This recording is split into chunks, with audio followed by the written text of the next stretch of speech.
Desecrate. Desecrate, what it does is all the dead bodies that drop within an AoE basically get desecrated and they drop additional loot. And it's very, very nice. All fallen enemies within the AoE do stack with other Necroses up to 54% per body. And I say per body like that, and we're going to go in a little bit further detail on what I mean by that. And it does cost 10 energy per corpse, with the potential for enough energy for all bodies. So if you increase your energy capacity, that means you can desecrate more bodies that quicker. Does have that, but you're going to find out that you might not necessarily need this. This is also affected by ability efficiency, so that you can decrease how much energy you're spending per body that's being desecrated. And the last and final ability that we have is going to be Nekros' fourth, and it is Shield of Shadows. So Shield of Shadows, what it does is it does have a high drain. All the previous enemies that you kill, they go into this kind of mode where they're harvesting, and you can harvest the bodies of the enemies that you've killed, and then you bring them back to life to fight alongside you, as you can see in the little clip there. Their ability damage that they deal and the health multipliers that they have are impacted by ability strength, and their decay is impacted by ability duration and ability efficiency. And then if you have the Shield of Shadows augment, as you can see, I can have those guys travel up to 95 meters away from me, essentially across the entire map, and they will still reduce the damage I take. Now, the reason why I feel like ability strength is really, really important on this build is for two reasons. Essentially, when you have the Shield of Shadows augment, the enemies that you bring back to life are an extension of your health. They take damage for you. If you are a person standing in the middle amongst all the enemies and you get shot directly, not only is it 95% of it is damage reduced, but that 95% damage is actually given to the enemies you brought back. So lower enemies or your non-heavy target enemies, when they are brought back, they tend to be the very first to go because they can't absorb all that heavy hitting damage that you're taking from either that heavy gunner or that Nox. But if you have a Nox on your side, or if you have an Orb Spider from Fortuna on your side, it can take a lot more of that damage because its health capacity is a lot higher. And then, of course, you do have the health decay on top of that to prevent it from lasting essentially forever. So the way my build works here with Nekros is we have Shield of Shadows, we have Despoil, and we have Equilibrium. And Shield of Shadows takes the damage that you take and gives it to your guys that you bring back, and Despoil makes it so that you drop additional loot. But in addition to, well, sorry, not additional loot, it makes it so that you consume health instead of energy. So it does have a small health and energy drop chance increase, which is very important because if you drop health orbs and you have Equilibrium on, that's how you get all your energy back.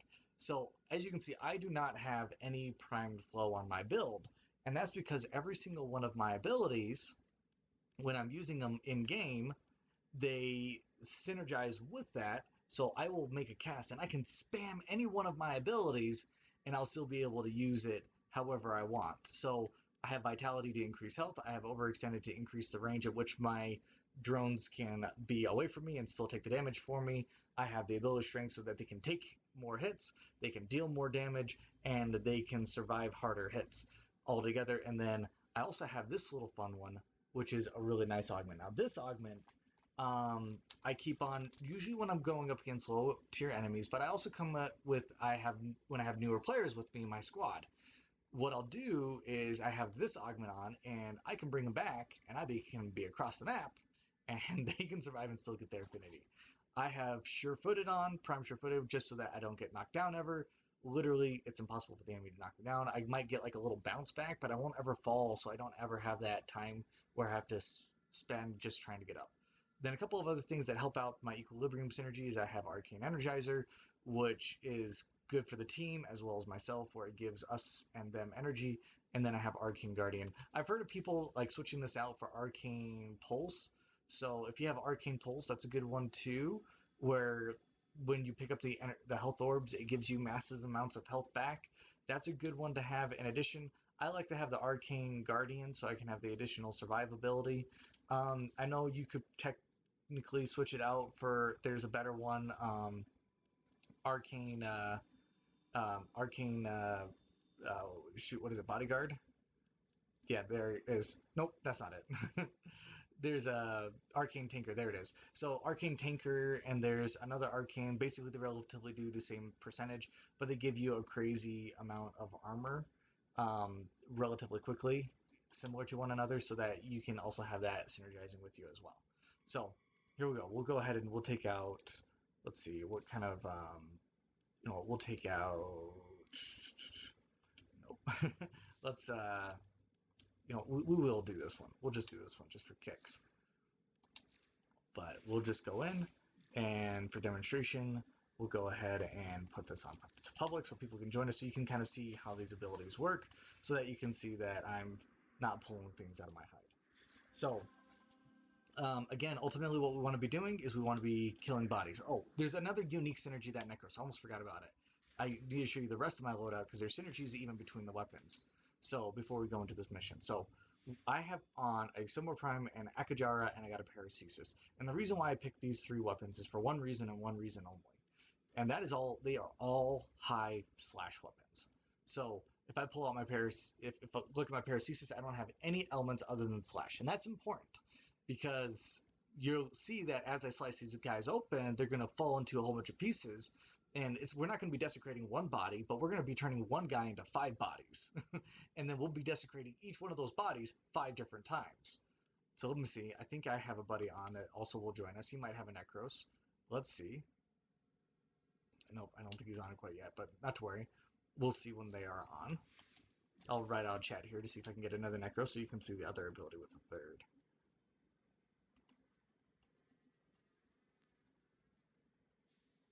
Here we go. There we go. We got our ad out. We'll see who joins us and who doesn't. And we'll just go into a random quick mission here. We'll go to Earth. I'm picking Earth because slash bypasses enemy armor. It does not bypass enemy shields. So with that being the case, we want to go, typically if you have slash weapons, you want to go up against armored units. If you are going up against corpus units, you might want to throw on other elements like Toxin. It's not ideal to be throwing on Toxin to get rid of your synergy with your third, but it's a good thing you can possibly do just so that you can make sure that you can actually kill the enemy if you're planning on doing like farming and say like Steel Path or something, where the enemies have really, really high health and armor counts. So abilities that, as you might have saw, that I recommend that you go ahead and throw on Nekros. As you can see, I'm using the one with Mirage's Eclipse. And the reason why I chose Mirage's Eclipse, because it does 300% additional damage increase on top of the Shield of Shadows, making the damage decrease absolutely insane. So I'm just going to pull up my Desecrate here. Now, with the build I have, my Desecrate will never go down. Ever. It doesn't. It's impossible for it to. Because as I kill these guys, it comes right back up. And my health needs to be essentially at like 5 before I stop really losing things and I'm unable to activate it. But if you do things and you play your cards right, like if you throw on Grendel's Nourish, you get health back instantaneously, and then you also get a Toxin damage buff on top of that. And then you also get armor, and you get an energy regen, and it's just, you get all sorts of crazy multipliers on top of that. So as you can see, my third is still pulsing in the bottom right, and that means it's still active. So as it still pulses, it's still active, and we're still getting the benefit. And as you can see, this guy, he's going through, watch these bodies, there's 2 bodies, he nice and neatly sliced that up nice and neatly for us. Let's see if we can get one to go into several pieces. Let's see. Oh, I desecrated it way too fast. There we go. Sometimes you gotta move really, really quickly. So I'm slicing this up, and as you can see, I sliced him up into 3 parts there, and I made him drop 3 additional drops off of his table. So he got 2 additional body parts. We got boom, boom. As you can see, we got 2 drops. We got 50 energy back that time. And if you have, now so if I got 2 body parts going, and I'm able to slice those guys into 2, and Nekros stacks 54%, and it stacks additively. So it's like, you have a 54%, if another Nekros comes in, that's another 54% on top of that. So when they both desecrate, it's actually like 116%. Essentially, you've guaranteed that each body part is going to give an additional piece of loot.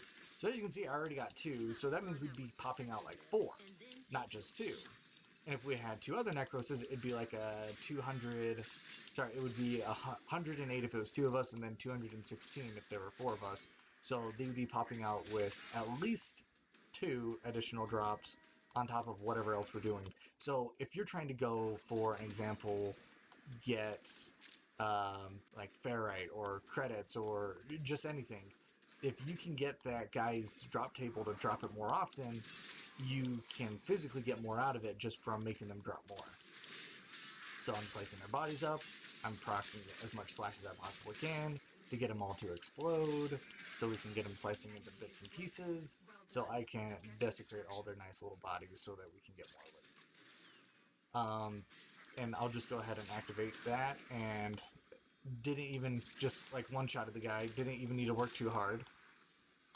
Granted, I have a whole bunch of other crazy buffs popping up in the top right corner that are also helping me out, including my Kavat. My Kavat is actually increasing my crit tiers, so there's that's going on for me. And we're just going through these guys, just ripping them apart and getting all sorts of loot. Now, that wasn't a particularly hard mission, so you didn't really get to see me using the first, but here, let me go ahead and use the fourth while we're waiting for our guy to extract. And as you can see, I killed 7 guys at least, and I was able to pull all 7 of them back. And now you can see I have those lines coming off of me. Those lines would be like, if I were to get hit, the damage would travel down those lines to the guys I brought back, and the guys would take the damage instead. And so that's how that works. So essentially what really works with Nekros is going to be a lot of your energy regens. So we went over Mirage's Eclipse. Mirage's Eclipse is nice because also you have that passive effect Ring of the Dark, that you don't take any damage because the enemy physically can't hit you. Grendel's Nourish, you get the damage buff on top of the health regen. Blood Altar, you just straight up get a lot of health relatively quickly. And so those are the abilities I recommend that you go ahead and throw on. Now you're probably wondering, but Vama, I heard that Khora was better. I heard that Hydroid was better.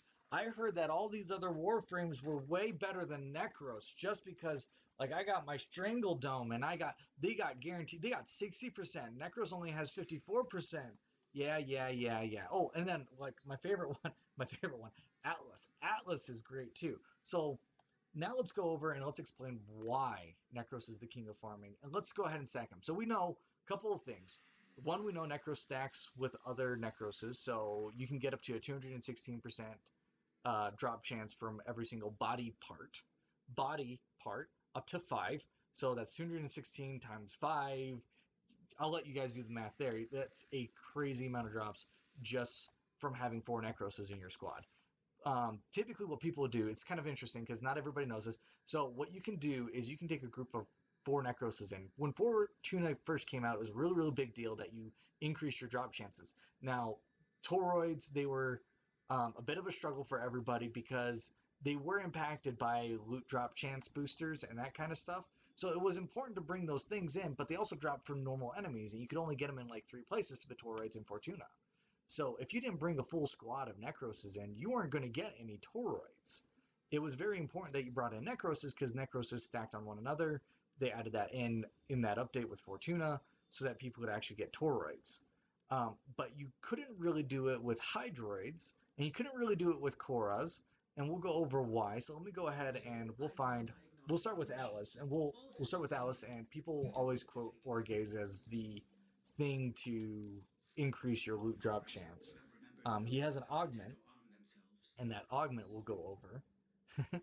And I'll show you what I mean. So I have a 205% ability strength right there. And we're going to go ahead and throw on his augment called Orgaze. And as you can see, he has a 25% drop chance to drop loot. Now, if we run and we just plug just a couple of numbers, I got still Orgaze right here. So we got a Rumbler heal by 100%, and you can increase that drop chance up to 51%. Still 3%. 51% is really, really high. But there's a couple of problems with using Atlas as a farming frame. The very first and foremost being that it's only 51%, it's 3% less than Nekros. So Nekros is just 3% better. But on top of that, Atlas has an additional items that drop on tables when he kills enemies. When he kills enemies, they drop a thing called rubble. And rubble is a resource that drops from the enemies that Atlas kills, and only drops for Atlas. It doesn't drop for anybody, and those are then added directly to all the enemies' drop tables. And rubble's really good for making Atlas invincible and stuff like that, but that doesn't do you good for loot. Rubble's only good for in-game. You can't build anything with it afterwards. It literally does nothing for you. So if you're trying to get something that you can use afterwards, say you're trying to get like polymer, you can't be using Orgaze. And the other big flaw with this ability, which will be the biggest problem with a lot of the other Warframes, is this 51% does not stack.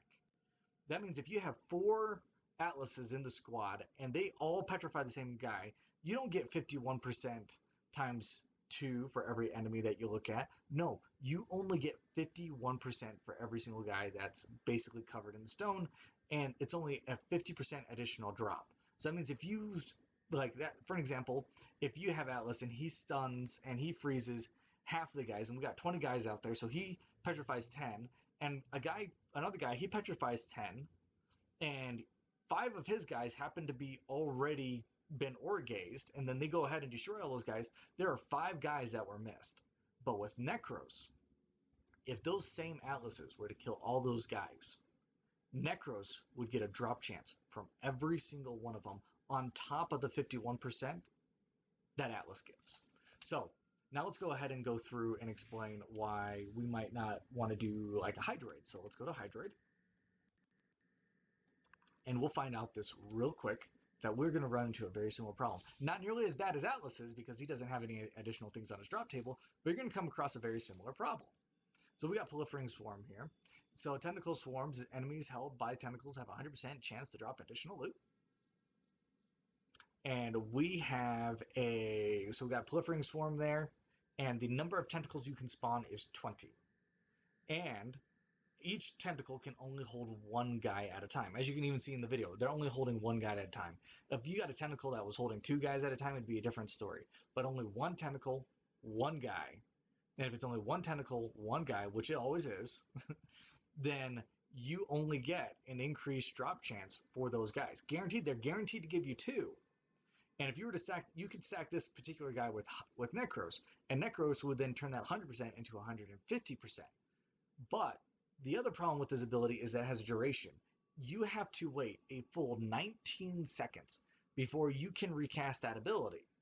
It's not recastable like midway through it. You have to cast it, and it literally will stop you from actually casting the ability before you can actually cast it again. So even if you were to cast it once on the enemies, and you were trying to spam this, and you get 20 new guys in, and the Nekros comes in, and he just wipes out all the guys, all 20 of the new guys, and you still got your 10 that are dangling there, then you got an issue there. You just lost out on loot that you potentially could have had. So again, you have to be very particular with this one because they're held there. Okay. So, and then we're going to find the same problem. Another people's favorite is Khora. Now, Khora can hold more enemies and kind of resolves that problem, but at the same time, still has the same issue that Hydroid has. She has a cap. So let's go and look at her cap, and let's see how many enemies that she can hold. So let's see. We have Proliferating Stringledome. It has a 65%. So not even does it... So it does hold more enemies, but it's been reduced. So we've actually come out, we've actually been able to count, and we know that the Stringledome only has 25 vertices on it. And therefore, it can only hold 25 guys at a time. So if you can only hold 25 guys at a time and you only get a 65% drop, in some cases in farming, this almost makes her a little inferior to Hydroid, just because Hydroid can hold more and he has that higher drop chance. And on top of that, you still got to wait the 31 seconds before you can recast, before you can, well, actually, I think you can recast multiple Strangledomes, it looks like. But you still have that limitation on her where she can only hold so many. Actually, you know what? We can go test that. Actually, I think it's 1. I think it actually might even deactivate. It's kind of like a Frost where the bubble goes up and deactivates. But just that limitation alone where you can only hold so many enemies keeps you from having that superiority where you can get just every single guy. Now, the best one, and this is the most legitimate argument I've ever heard, and not a whole lot of people think of this, but it's actually Ivara. Ivara has a really amazing passive. she can get every single guy. So she's gotten rid of the cap. She's gotten rid of the cap so she can get every single one of them. There's only one problem with her passive. She can only do it one guy at a time within 20 meters. So senses nearby enemies within 20 meters and can only get one of them at a time. So whichever one is closest, that's the one she tags. It takes a few seconds before it finally gives us that additional drop chance loot. Now, the reason why I say this can be sometimes superior is, take for an example, we had Empyrean that came back out in this last December. Not just not the last December that we just had, but December of like 2019. So we got Empyrean of December 2019, and we got a set of enemies. They were called the Symbolists for Veil Proxima on Empyrean. And what you had to do is you went in with 4 Ivaras rather than Necroses. And the reason why you went with 4 Ivaras instead was because, A, the maps were really, really big. Like, you're talking about Railjack and a whole nother platform. So you had to take 4 Ivaras, you had to go in, infiltrate the sentient ship, then you had to go find these Symbolists, and all 4 of you had to stand by there, and each one of you would then steal from that Symbolist before you'd kill it, and you'd get 5 drops. Highest drop count, except you had to do it one guy at a time. For Symbolists, it wasn't a big deal. But in a normal mission, when you're trying to farm out a whole bunch of guys and you can only get one guy at a time, Nekros is going to beat this out every single time. So normal resource missions like Polymer Bundles, Ferrite, Oricon Cells, that kind of jazz, Nekros is the champ. Beats everybody hands down. Stacks with other Nekroses. You can basically take toroids. You can get 1,000 in an hour. You can got a good squad of Nekroses. You can go in and you can get like 600 or 900, between 600 and 900 mutagen samples in a single survival on Deimos. You can do so much with Nekros. When it comes to a single target, the only fair argument is that Ivara here will beat him out for a single target. Granted, these Warframes do have their own limitations. Doesn't really matter. It's kind of sort of universal with the drop chances amongst all the Warframes. You can have, for like an example, the Demolists, they're completely immune to it. And that goes for all 4 of the Warframes. There are particular enemies, including boss fights, where you can't get additional resources. If you're trying to get a particular item that drops from a particular mission drop rewards are not affected by any of these Warframes. So, for an example, Rhino parts, Warframe parts, resources that are specific to boss fights and mission reward completions, like Oricon matrices inside of Deimos, a toroid that would drop from, like the Lazarite toroid that drops from the Exploiter Orb inside of Fortuna, or even mods that drop from major bosses. None of those get impacted by these drop chances. Even mods, they got their own loot chance. Well, yeah, mods even, I believe, they're not impacted by this because these are strictly resource drop chance increases. They're not mod drop in chance increases. If you need a mod drop chance increase, you actually have to go to Steel Path, or if DE is nice enough, they'll give us all a booster on a special event or weekend. But essentially, other than that, if you're going for resources, Nekros is where it's at. You're going for weapons that drop from a particular enemy table, Nekros is where it's at. You're trying to get, but you got to be trying to get mobs of them. If you're trying to go for a specific target, it's going to be Ivara.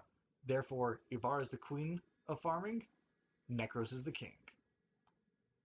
Thank you guys so much for watching, and we'll see you guys next time.